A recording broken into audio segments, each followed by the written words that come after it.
এখন উনি যদি সবচেয়ে কাছেই হন, এরপর উনি কি বলছেন? উজিবু, উজিবু। আরবিতে আজাবা মানে উত্তর দেওয়া। এছাড়াও আরেকটা শব্দ আছে, ইস্তেজাবা। কোরআনের অন্য এক জায়গায় আল্লাহ বলছেন ফাস্তাজাবা লাহুম রব্বুহুম। তিনি আজাবা লাহুম বলেননি, তিনি বলেছেন ফাস্তাজাবা লাহুম। তাদের প্রভু তাদের ডাকে সাড়া দেন। দেখা যাচ্ছে দুইটা শব্দ আছে আরবিতে, আজাবা আর ইস্তেজাবা। আজাবা আর ইস্তেজাবা। আজাবা দিয়ে বোঝায় যেটা সাথে সাথে হবে। যখন আপনি কোনো দেরি করা ছাড়াই কাউকে জবাব দেন সেটাকে বলা হয় ইজাবা। আর যখন আপনি সময় নিয়ে জবাব দেন সেটাকে বলা হয় ইস্তেজাবা। আল্লাহ বলছেন উজিবু।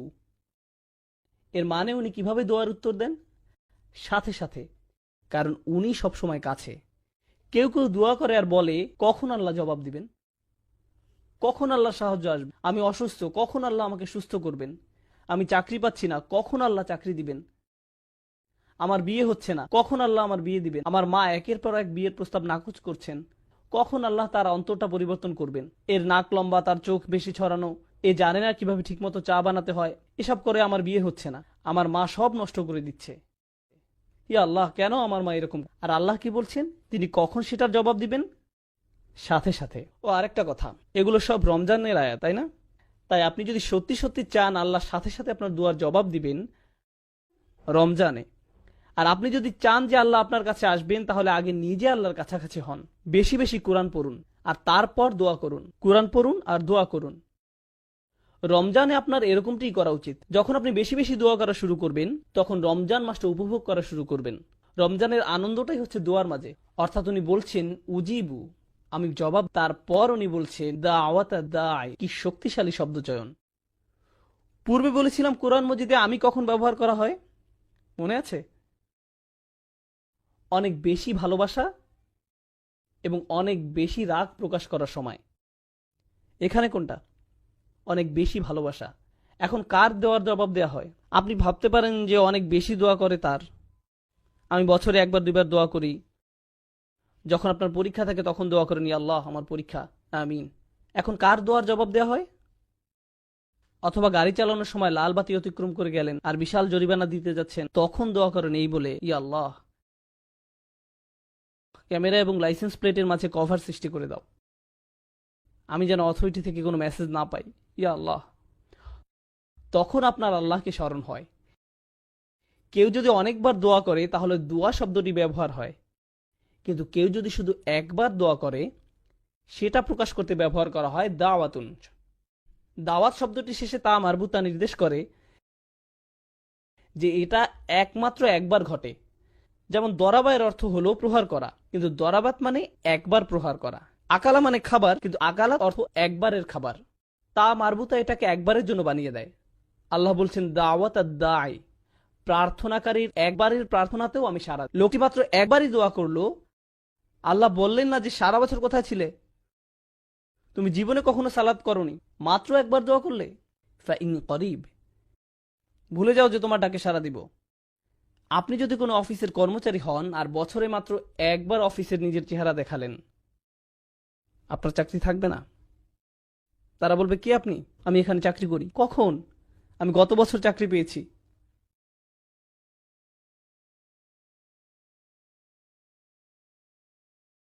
বস কি বলবে? হ্যাঁ শিওর, হ্যাঁ এক্ষুনি আপনি শুরু করতে পারেন, আপনার জন্য একটা প্রমোশনের ব্যবস্থা করে দিই। না, এটা হবে না। দাওয়াত শব্দের মাধ্যমে আল্লাহ বলছেন যে জীবনে একবার দোয়া করা ব্যক্তির জন্য তিনি সাড়া দিবেন। নিজেকে এটা বলে বোঝাবেন না যে আমার তো দাড়ি নেই, নিজেকে এটা বলে বোঝাবেন না যে আমার তো দাড়ি নেই, আল্লাহ আমার ডাকে সাড়া দিবেন না। কেবল গোফ রয়েছে, আল্লাহ আমার দোয়া কবুল করবেন না। রমজানে মুভি দেখতে পারবো না, তাই আগে থেকে 3টা মুভি দেখে ফেলেছি, এখন আমি দোয়া করব। আল্লাহ তারপরও সাড়া দিবেন আপনার ডাকে। এটা শুনে আবার কেউ মুভি দেখতে যাবেন না। কখনো মনে করবেন না যে আল্লাহ আপনার দোয়ায় সাড়া দিবেন না। এবার আপনি বলতে পারেন, আচ্ছা লোকটি একটি দোয়াই করেছে, কিন্তু হতে পারে যে সে একজন খুব ভালো মানুষ, হতে পারে যে সে একজন সালেহ, একজন মুমিন হতে পারে, তার অনেক তাকওয়া আছে, কিংবা তার ইলম বেশি। এও হতে পারে যে সে তওবা করেছে। উজিবুদ্দাওয়াত আদ-দাঈ, আমি তার আহ্বানে সাড়া দেই যে তওবা করে। আল্লাহ তা বলেননি, তিনি বলেছেন আমি সেই মানুষটিকে সাড়া দেই দাওয়া তার একটি দোয়াতেই সাড়া দেই। আর দা, যে ডেকেছে। এই মানুষটির উদাহরণ কিরূপ? সে কি করেছে? সে ডেকেছে। অন্য কথায় আল্লাহ কি তার কাছ থেকে অন্য কোনো গুণ আশা করেছেন? তিনি কি বলেছেন দাওয়াতুল মুসাল্লি, দাওয়াতুল মুত্তাকি, দাওয়াতুল মুমিন? না। তিনি বলেননি যে আপনার তাকওয়া থাকতে হবে, আপনার ঈমান থাকতে হবে, বলেননি আপনার ইলম থাকতে হবে। এই দোয়ায় বলেননি। কেন? কারণ আল্লাহ এখানে সেই সব মানুষের সাথে কথা বলছেন যারা আল্লাহ থেকে বহু দূরে চলে গেছে, এবং তিনি প্রথমেই তাদের বলছেন যে দেখো আমি কাছেই আছি। এরপর তিনি তাদের বলেন দেখো আমি জানি এই একটি দোয়া ছাড়া তোমাদের কাছে এই মুহূর্তে আর কিছুই নেই। ঠিক আছে, দাও আমাকে এই একটি দোয়াই দাও। যদিও তুমি একজন দায়ী, শুধুই একজন আহ্বানকারী, তোমার জন্য আমার কাছে আর কোনো বিবরণ নেই। আমি তোমাকে এখনো পর্যন্ত একজন সালেহ ডাকতে পারি না, মুসলিম ডাকতে পারি না, মুমিন ডাকতে পারি না। আমি তোমাকে কিছুই ডাকতে পারি না।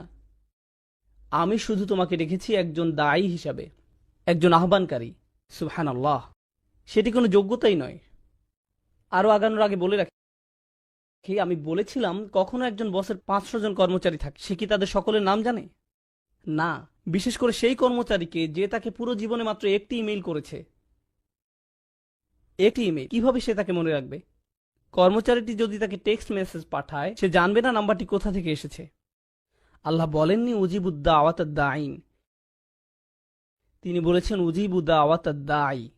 এই শব্দটির মধ্যে থাকা আলিফলাম তাকে মারিফা বানিয়ে দেয়, অর্থাৎ যথাযথ এবং নির্দিষ্ট করে দেয়।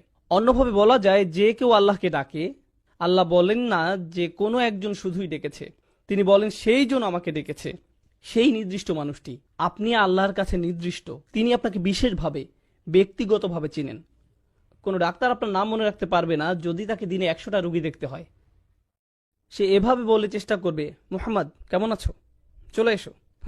সবাই মুহাম্মদ, অন্তত সম্ভাবনা তো আছে। সে আপনাকে নামে চিনতে পারবে না। আপনি জানেন আমি মানুষের সাথে মিশি, আল্লাহ আমি তাদের সাথে মিশি। তখন আমি বলটা মরেছিলাম। একজন বয়স্ক ব্যক্তি আমার কাছে এলেন, বললেন বেটা কেমন আছো? আমার মনে পড়ে তুমি খুব ছোট ছিলে, তখন মসজিদের ভিতর ছোটাছুটি করতে। আমি তখন মনে মনে ভাবছি, হায় আমি তো টেক্সাসে থেকে। কিন্তু মুখে বললাম জি আমার মনে আছে। আমি কথা চালিয়ে গেলাম। আল্লাহ আজ্জা ওয়া জাল্লা নির্দিষ্ট রূপ পর্যন্ত চিনেন। আপনি হয়তো বলবেন কোম্পানির সিইও কিভাবে আমার নাম জানবে? আমি তো শুধুই একজন নিরাপত্তা কর্মী। তার অবস্থান কত উঁচুতে আর আমি কত নিচু পর্যায়ে। কিভাবে একজন প্রেসিডেন্ট তার দেশের একজন অধিবাসীকে চিনবে? কিভাবে এটি সম্ভব? আপনারা সবাই যদি আমার কাছে এসে নিজেদের নাম বলেন, আমার কি মনে থাকবে? আমি জানি না, সত্যি আমি জানি না। কারো কাছে যদি আমার ফোন নাম্বার থাকে, প্লিজ কেউ ফোন নাম্বার নেবেন না, কিন্তু যদি থেকে থাকে, যদি আমাকে একটা SMS পাঠান আর আমার কাছে নাম্বারটি সেভ করা নেই, আমি কি জানবো এটা কে পাঠিয়েছে? আমি জানবো না কে পাঠিয়েছে। যখন আপনি আল্লাহকে ডাকেন, আল্লাহ বিশেষভাবে আপনাকে জানেন এবং তিনি তৎক্ষণাৎ আপনাকে সাড়া দিতে চান। তিনি আপনার সাথে তখনই নতুন সম্পর্ক শুরু করতে চান। গতকাল যা হয়েছে তা হয়ে গেছে, আজ থেকে শুরু করুন। আপনি আজই মুসলিম হয়ে উঠুন, আজ থেকেই আল্লাহকে ডাকতে থাকুন। উজিবু দাওয়াতাদ-দাঈ। এবার যে প্রশ্নটি আপনাদের আগে করেছিলাম, যে সমস্যাটি আপনাদের দিয়েছিলাম, সেটা ছিল যে ধরুন আপনি একজন গুরুত্বপূর্ণ মানুষের সাথে দেখা করতে চান, সেটি কার শিডিউলে হবে? আপনার নাকি গুরুত্বপূর্ণ ব্যক্তির? গুরুত্বপূর্ণ ব্যক্তিটির। শিক্ষামন্ত্রীর সাথে দেখা করতে চাইলে আপনি তার মন্ত্রণালয়ে হেঁটে গিয়ে তাকে বলবেন না যে হেই চলুন আপনার সাথে আমার 1 মিনিট কথা আছে। আমি ডিসিতে গিয়ে বলবো না যে ওবামার সাথে আমার পিৎজার স্লাইস খাওয়া প্রয়োজন। আপনি এমনি এমনি প্রেসিডেন্টের কাছে যেতে পারবেন না। আপনি যদি একজন কর্মচারী হন, যেমন কেউ যদি আগে মাইক্রোসফটে কাজ করতো যখন বিল গেটস ছিল, আপনি বলবেন হেই বিল আমার সাথে পিৎজা খাবে? আপনি সেটা করবেন না, আপনার জন্য তার সময় নেই। আল্লাহকে ডাকার ভালো সময় কোনটি? মানুষ বলে কোন সময়টি আল্লাহর কাছে দোয়া করার জন্য উত্তম? মানুষ তাই বলে। আর অবশ্যই আমরা রমজান নিয়ে কথা বলছি। তিনি কি বলেন এই ব্যাপারে? তিনি বলেন উজিবু দাওয়াতা দাঈ ইজা, যে কোনো সময়, যে কোনো সময়, দাআনি যখনই সে ডেকেছে, যখনই তুমি আমাকে ডাকবে তখনই আমি তোমাকে সাড়া দিব। সকালে ডাকো আমি সাড়া দিব, বিকেলে ডাকো আমি সাড়া দিব, ঘুমোতে যাওয়ার আগে ডাকো আমি সাড়া দিব। সুবহানাল্লাহ, এটি সম্পূর্ণ আয়াত নয়, এটি আয়াতের প্রথম অংশ। আমি তোমাকে সাড়া দিব যখনই তুমি আমাকে ডাকবে, এটি আল্লাহর আহ্বান। এটা কিভাবে হয় যে আমরা এই আহ্বানকে উপেক্ষা করে যাই? কিভাবে একজন মানুষ আল্লাহর বাণী শুনে দোয়া না করে থাকতে পারে? আমি বুঝতে পারি না। তারপর তিনি বলেন এতক্ষণে আমি তোমাকে আহ্বান করলাম, আমার আহ্বান হলো আমি তোমার কাছেই আছি, আমি যে কোনো সময় তোমার ডাক শুনতে প্রস্তুত। যদিও তুমি একবার দোয়া করো, তারপরও আমি তোমার কথা শুনবো। দোয়া ছাড়া তোমার আর কোনো ইসলামিক গুণ না থাকলেও আমি তা শুনবো। তবে তোমার কি করা উচিত? আল্লাহ আপনার জন্য এত সব করছেন, আপনি তার জন্য কি করবেন? তিনি বলেন ফালিয়াস্তাজিবু লি। আগে দুইটা শব্দের কথা বলেছিলাম, আজাবা আর ইস্তেজাবা। ইস্তেজাবা মানে হলো উত্তর দেওয়ার চেষ্টা করা। কেউ আমাকে বলল, ভাই আপনার সাথে লাঞ্চ করতে চাই, আমি বলবো আমি সময় বের করতে চেষ্টা করব। আমি জানি না আমি এটা পারবো কিনা। চেষ্টা করার মানে আপনি সফল হতেও পারেন, আবার ব্যর্থও হতে পারেন। আল্লাহ বলেন ফালিয়াস্তাজিবু লি, তাদের অন্তত আমাকে সাড়া দেওয়ার চেষ্টা করা উচিত। তোমরা আমার কাছে কিছু জিনিস চাইছো, আল্লাহ বলেন তোমরা আমার কাছে ভালো চাকরি চাইছো, স্বাস্থ্য কামনা করছো, তোমাদের সন্তানদের নিরাপদে রাখতে বলছো, তোমাদের বাবা মায়ের জন্য আমার কাছে চাইছো, একটা বাড়ি চাইছো, তোমরা আমার কাছে সব কিছু চাইছো।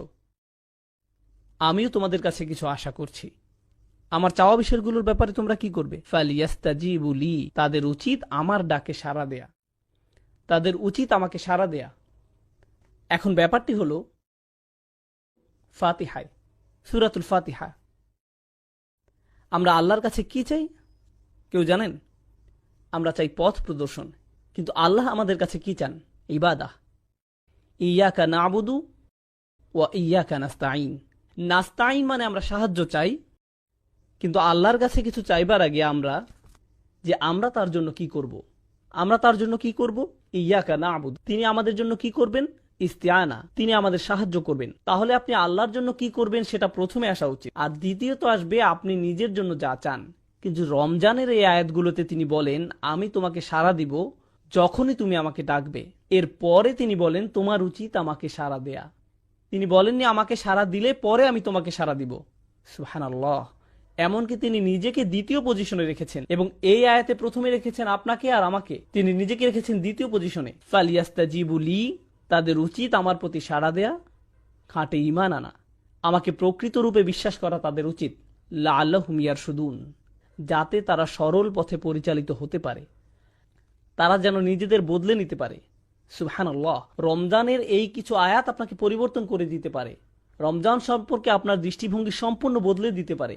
আমরা যদি এই কয়েকটি আয়াতই শুধু অনুধাবন করি, এদের প্রতিফলন ঘটাই, তবে কোরআনের সাথে, দোয়ার সাথে, আল্লাহর সাথে আপনার যে সম্পর্ক তৈরি হবে তা রমজানের পরবর্তীকালীন সময়ের জন্যও সম্পন্ন হয়ে যাবে।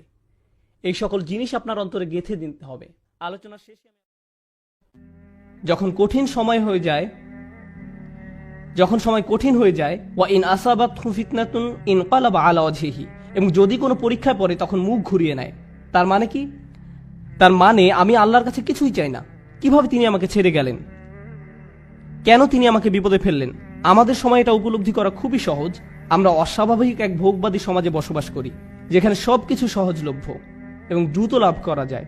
বিনোদন পেতে চান? ফোনে একটা অ্যাপ খুললেই হবে।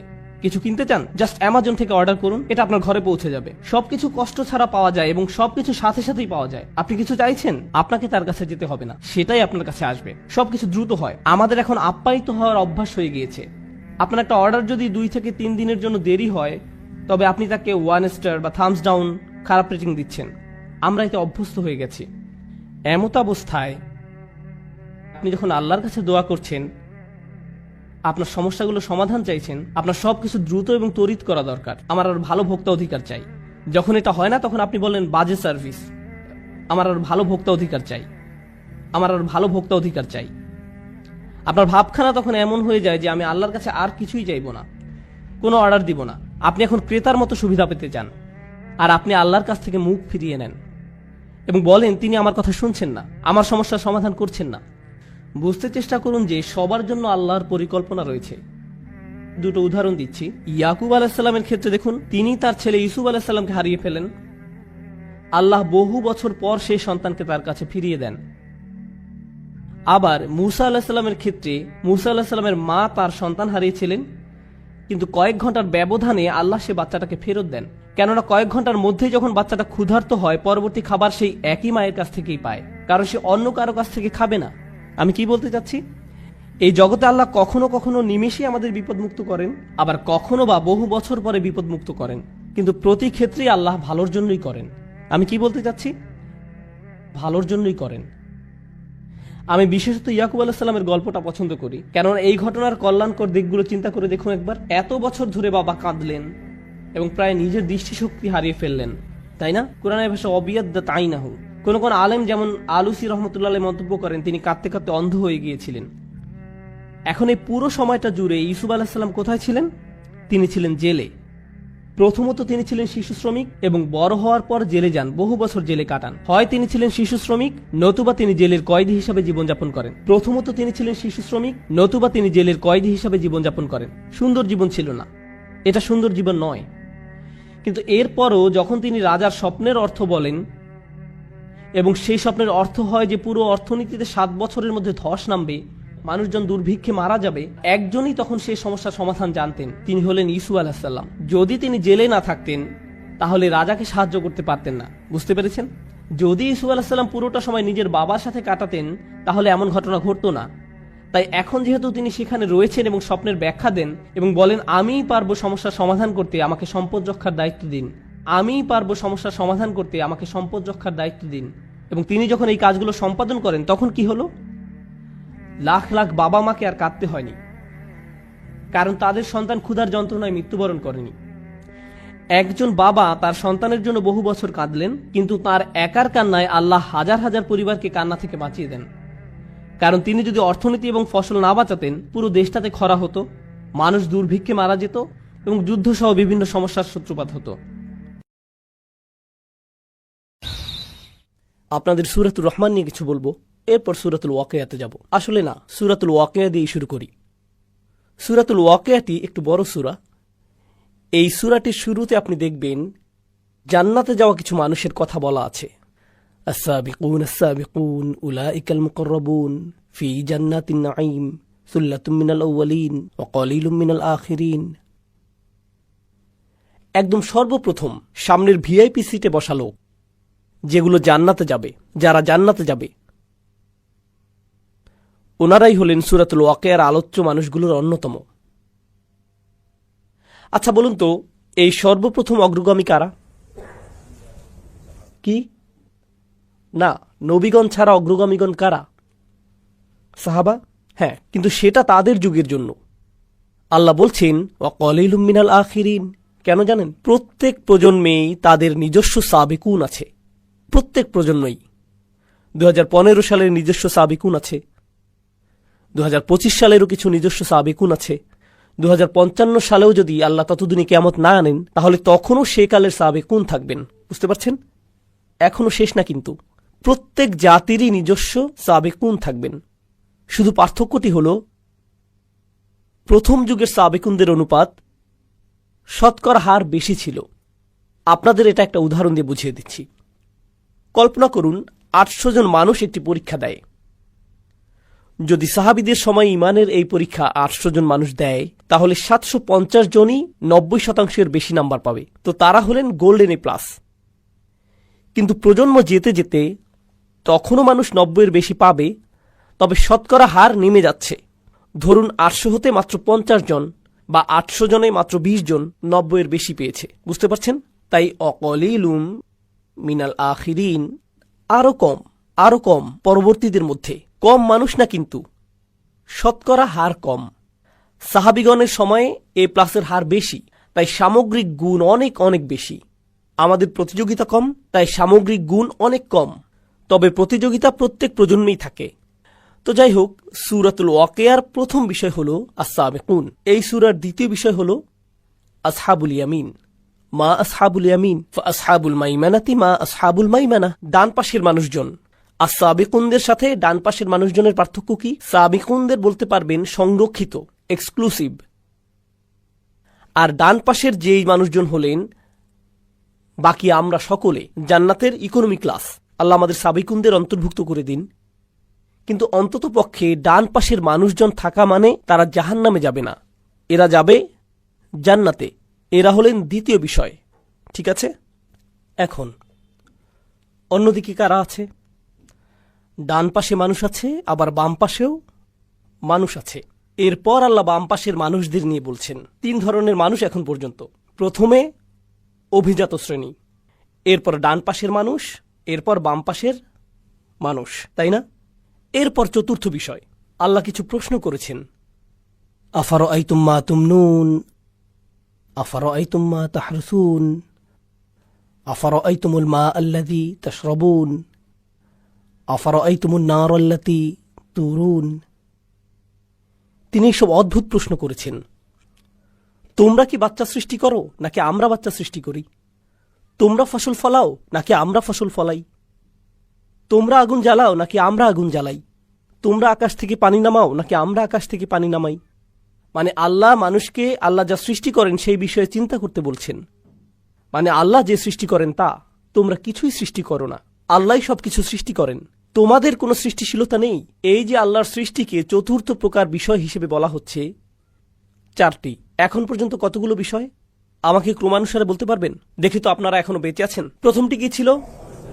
সাবিকুন, ঠিক। দ্বিতীয়টি আসহাবুল ইয়ামিন। তৃতীয় নম্বর কি? বাম পাশের মানুষজন। আল্লাহ আমাদের তাদের অন্তর্ভুক্ত না করুন। চতুর্থ নম্বর আল্লাহর সৃষ্টি, শুধুমাত্র আল্লাহই সৃষ্টি করেন।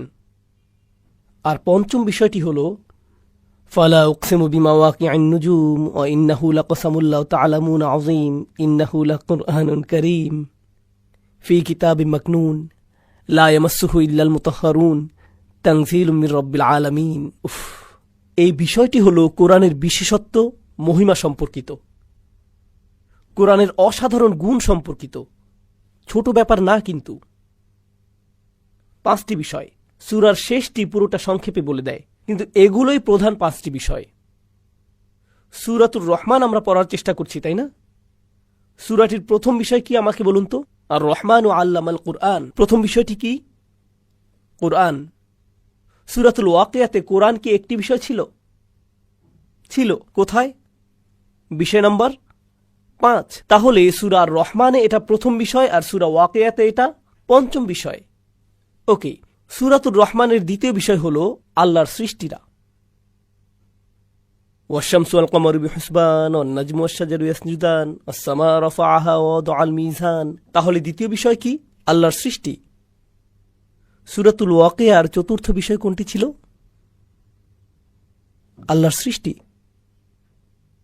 সূরাতুর রহমানের তৃতীয় বিষয় হল বিচার দিবস, কিভাবে পাপীরা বিপদে পড়বে আর জাহান্নামে চলে যাবে।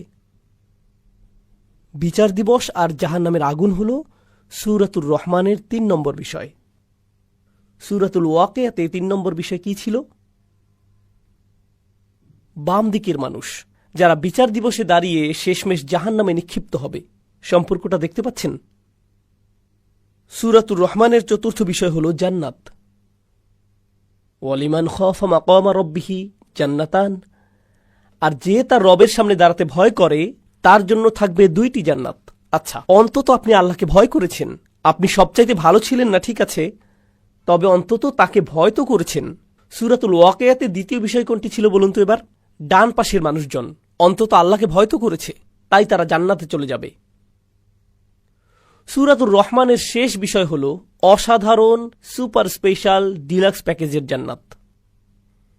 ইখতিলাফ নিয়ে পরে বলছি, আপাতত সহজ করে বলি, এটা হচ্ছে সবচাইতে সুন্দর। ওয়ামিন দুনিহিমা জান্নাতান, অন্য একটি জান্নাত, আলাদা স্পেশাল জান্নাত। এর মধ্যে আরও অসাধারণ জিনিসপত্র আছে। তো একটা জান্নাত আবার অন্য এক প্রকার জান্নাত, এটাই হলো শেষ বিষয়, স্পেশাল জান্নাত। সূরাতুল ওয়াকিয়ার প্রথম বিষয় কি ছিল? সাবিকুন সাবিকুন কোথায় যাবে? জান্নাতের সেই স্পেশাল জায়গায়। সূরাতুর রহমানের 5টি বিষয় আর সূরাতুল ওয়াকিয়ার 5টি বিষয়।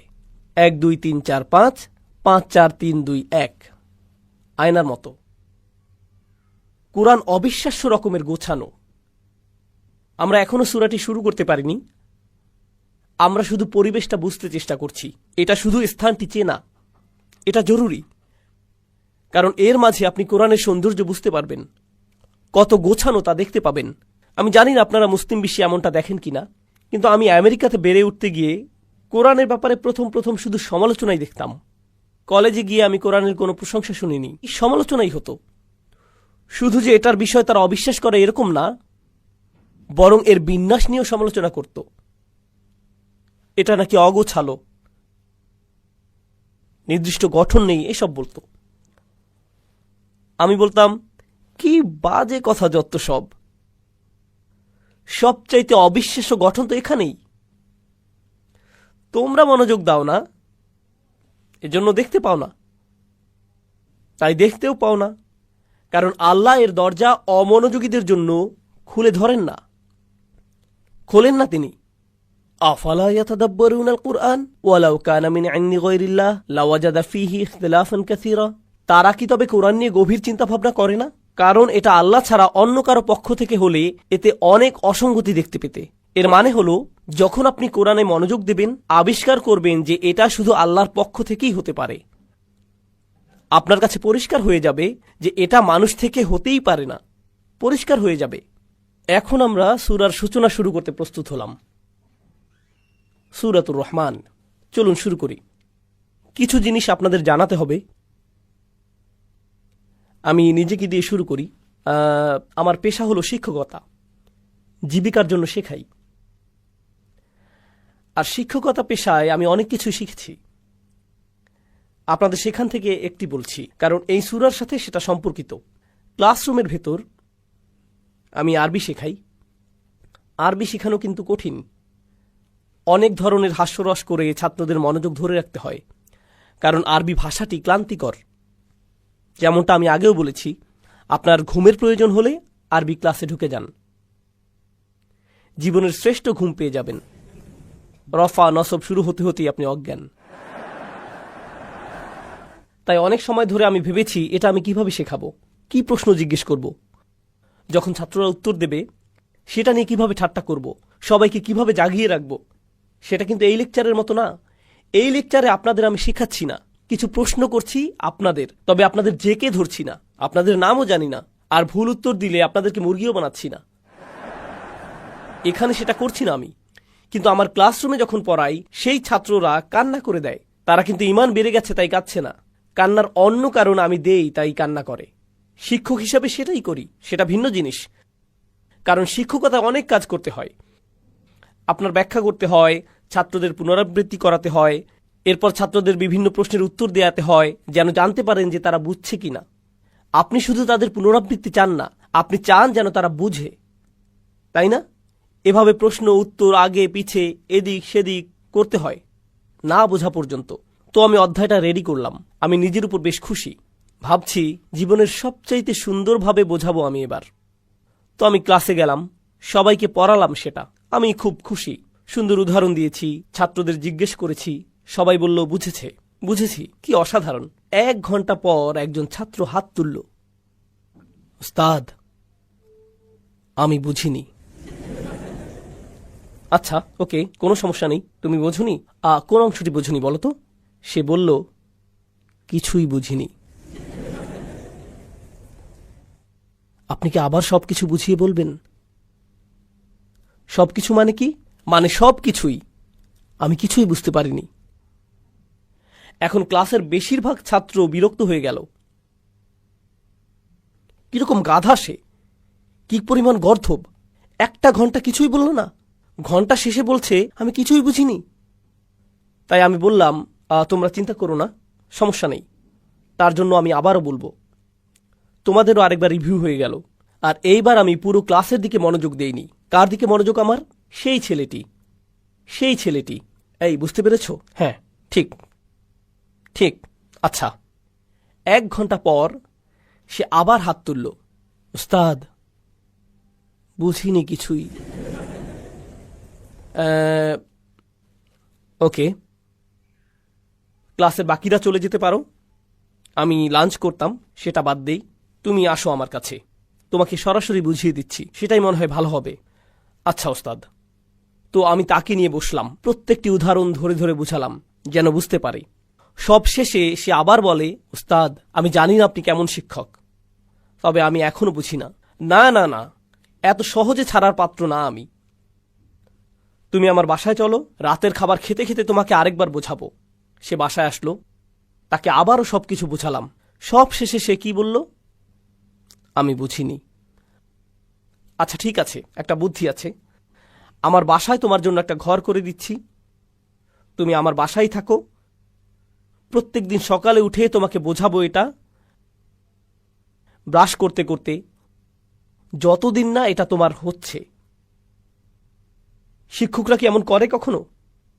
না, আমিও এমন করি না। কিন্তু আপনি যদি আমার মতো পাকিস্তানের লোক হন, তবে 1 ঘন্টা বোঝানোর পর যদি ছাত্র হাত তুলে বলে আমি বুঝিনি কিছুই, তখন সুন্দর একটা শেখানোর পদ্ধতি আছে। এটাকে বলে বোর্ড অফ এডুকেশন। সেটা আসলেই একটা বোর্ড।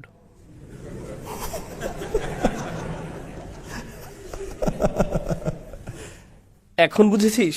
হ্যাঁ, একদম বুঝে ফেলেছি। এখন বুঝবে। শিক্ষকরা এত ধৈর্যশীল না। কতবারই আর বোঝাবেন?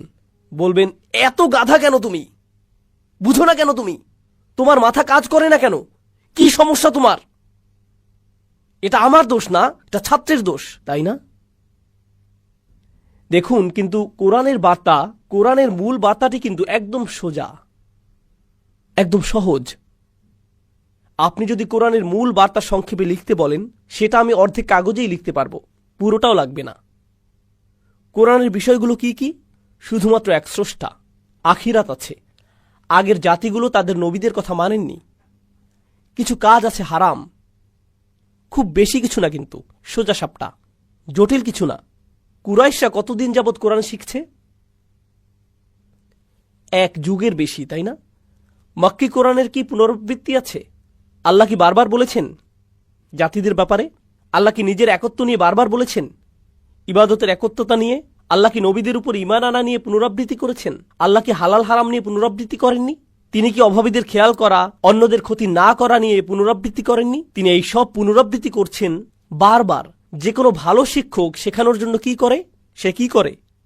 বারবার বলে আল্লাহ করেছেন। আর তাও শুধু 1 ঘন্টা না, 2 ঘন্টা না, 1 মাস না, 2 মাসও না, কতদিন? 1 যুগেরও বেশি সময় যাবত।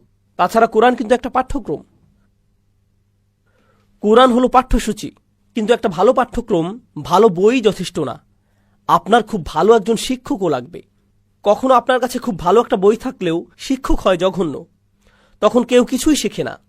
তাই আল্লাহ শুধু শ্রেষ্ঠ বইটিই দেননি, তিনি বিশ্ব মানবতাকে সর্বশ্রেষ্ঠ কি দিয়েছেন? শিক্ষক। আর ভালো শিক্ষকের উচিত ছাত্রদের সাথে ধৈর্য ধরা। তারা না শুনলেও তিনি ধৈর্য ধরেন। তিনি কি ভালো শিক্ষক? যত্নশীল শিক্ষক তিনি? বলেন কি সাল্লাল্লাহু আলাইহি সাল্লাম। আর এই ছাত্ররা, কুরাইশরা, একদম সহজ জিনিস শুনেও বলে কিছুই বুঝিনি। তারপর তিনি আবারও ব্যাখ্যা করেন, ওয়াকাযালিকা নুসাররিফুল আয়াত, আমরা আয়াত বারবার বদলে দেই। এভাবে যদি না বুঝতে পারো তাহলে এভাবে বুঝবে, ওভাবে যদি না বুঝো তাহলে আসো ওইভাবে বোঝাই, এরপর ওইভাবে বোঝাই, তারপর সেইভাবে। ইয়াদরিবুল্লাহু আমসালা লিন্নাস, আল্লাহ প্রত্যেক মানুষের সহজতার জন্য অনেক উদাহরণ দিয়েছেন, কারণ প্রত্যেক ছাত্র প্রত্যেক উদাহরণ হয়তো বুঝবে না। তাই আল্লাহ একটা উদাহরণ দেন, সেটা না বুঝলে কি করেন? আরেকটা দেন, এরপর আরেকটা, এরপর আরেকটা। জানেন, কোরআনের ভেতর আল্লাহ কোরআনকে তাসরিফুর রিয়াহ এর সাথে তুলনা করেন, বায়ু প্রবাহ। কারণ কিছু বায়ু হালকা, কিছু অনেক জোরে, কিছু বাতাস আসে উত্তর থেকে, কিছু দক্ষিণ থেকে, কিছু পূর্ব থেকে, কিছু পশ্চিম থেকে, কিছু ঠান্ডা, আবার কিছুটা উষ্ণ। ঠিক কোরআনের আয়াতের মতো, কিছু আয়াত আপনাকে আনন্দ দেবে, কিছু ভয় দেখাবে, কিছু কষ্ট দেবে, কিছু আপনার প্রেরণা যোগাবে। কোনো আয়াত শেখাবে, কোনোটা অভয় দেবে, কোনোটা আবার শক্তি যোগাবে। বিভিন্ন রকমের বায়ু, ঠিক কোরআনের বিভিন্ন আয়াতের মতো প্রত্যেকটা উপায় গ্রহণ করা হয়েছে। তাছাড়া কিছু ছাত্র গর্দভ হয়, আমি জানি, মনোযোগই দেয় না। এরপর আরেক ধরনের ছাত্র আছে যারা বলে আমি বুঝি না, এরপর বুঝিয়ে বলার পর আবার বলে হ্যাঁ আমি বুঝিনি, আবার বোঝান, সে বলে এই দেখো আমি বুঝিনি। এরা কি ধরনের ছাত্র? এরা ঝামেলাকারী। সে শিক্ষককে নিয়ে মজা করছে, ক্লাসে মজা নিচ্ছে, ভাবছে এই সব কিছুই ঠাট্টার বিষয়, তাই না? একটা ছাত্র আছে, সে আসলেই বুঝেনি। আরেকটা ছাত্র অন্যদিকে, সে সব কিছু খুব ভালো বুঝেছে, এরপরেও কি বলে মজা নেয়? আমি বুঝিনি, কিছুই বুঝলাম না। আপনি খারাপ শিক্ষক। আর এই ধরনের ছাত্ররা যখন শিক্ষক বুদ্ধিমান হয়, যখন শিক্ষক চালাক হন, তিনি ঝামেলাকারীকে চিনে ফেলেন, বুঝে ফেলেন কখন ঝামেলা করছে। আর যখন সে সব করে তখন সেই ছাত্রের কি হয়? একে বলে মুরগি। কিছু শাস্তি দিতে হয়, ঠিক? প্রিন্সিপালের অফিসে যাও, স্কুল থেকে বেরিয়ে যাও। আল্লাহ কি জানেন কারা কোরআন নিয়ে ঠাট্টা করছে, কারা ঠাট্টা করছে? তিনি জানেন। আর তিনি তাদের কাছে কোরআন বারবার বারবার ব্যাখ্যা করছেন সর্বশ্রেষ্ঠ শিক্ষককে দিয়ে, 1 যুগেরও বেশি সময় যাবত। শিক্ষক হিসেবে তবে আল্লাহর কি রাগ করার অধিকার আছে? অবশ্যই আছে। সেই ছাত্রগুলো কি শাস্তি পাওয়ার যোগ্য? অবশ্যই। কিন্তু আল্লাহ কি শাস্তি দিচ্ছেন তাদের? না, কারণ আল্লাহ অন্য কোনো শিক্ষকের মতো নন। তিনি যে কোনো শিক্ষক নন, তিনি আর রহমান, আল্লামাল কুরআন। লাউ কানা দুনার রহমান, রহমান ছাড়া অন্য কেউ যদি হতো কোরআন শেখাচ্ছে, তাহলে বাঁচতে পারত না। বরং আমি অনেক সময় বলি, অনেক সময় যখন এসব ক্লাসগুলো নেই তখন অডিয়েন্সে বসা কেউ কেউ হাফেজও থাকেন, এমন শিক্ষকও থাকেন যারা বাচ্চাদের কোরআন হিফজ করান। আর হিফজ মাদ্রাসাগুলো, তাহফিজের মাদ্রাসাগুলোর ছাত্ররা তাদের শিক্ষকদের ভয়ে কাতর। তারা যদি সঠিকভাবে সবক দিতে না পারে, 1টা 2টা বা 3টা ভুল যদি করে, তবে উস্তাদের হাতে পাইপ আছে, চাবির চেইন আছে। বাচ্চার চেহারায় এভাবে চাবি লেগে থাকে। তাই তারা যখন কোরআন শেখার চিন্তা করে তখন ভাবে দয়ামায়াহীন কিছু একটা। এটা কি দুঃখজনক না? কারণ আল্লাহ স্বয়ং বলছেন, যখন কোরআন শেখানো হয়, কে শেখায়? তিনি কিন্তু বলেননি আল জাব্বার আল্লামাল কুরআন, তিনি বলছেন আর রহমান আল্লামাল কুরআন। আমরাই যখন কোরআন শেখাই তখন আমি শুধু রাসূলুল্লাহ সাল্লাল্লাহু আলাইহি সাল্লামের সুন্নাহ পরিপূর্ণ করছি না, বরং আমরা স্বয়ং আল্লাহর সুন্নাহ পূরণ করছি। আল্লাহ নিজেই কোরআন শিখিয়েছেন, আমাদেরকে সেটাই নকল করতে হবে। যেমন রসুলের সুন্নাহ নকল করতে হবে সাল্লাল্লাহু আলাইহি সাল্লাম, আল্লাহর সুন্নাহও আমাদের মানতে হবে।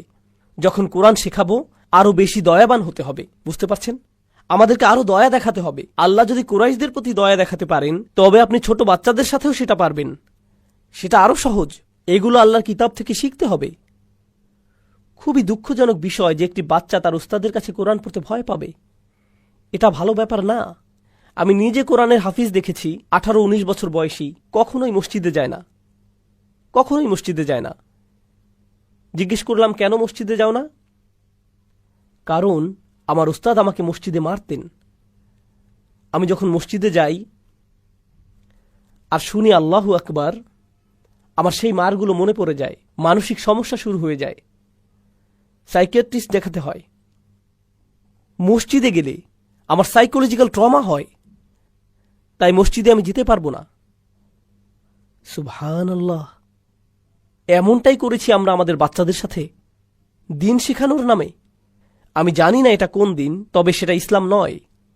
আমি জানি না তাদের কি শিখিয়েছেন, তবে কোরআন তাদেরকে শেখাননি। এভাবে কোরআন শেখায় না। কোরআন ভালোবাসা দিয়ে শেখাতে হয়। যেমনটা আমি বললাম, যদি আল্লাহ কুরাইশদের ভালোবেসে শেখাতে পারেন, যদি কুরাইশদের দয়া দেখাতে পারেন, তাহলে আমাদের আবার ভাবতে হবে আমরা মুসলিমদেরই ভালোবেসে শিখাই না। সুবহানাল্লাহ।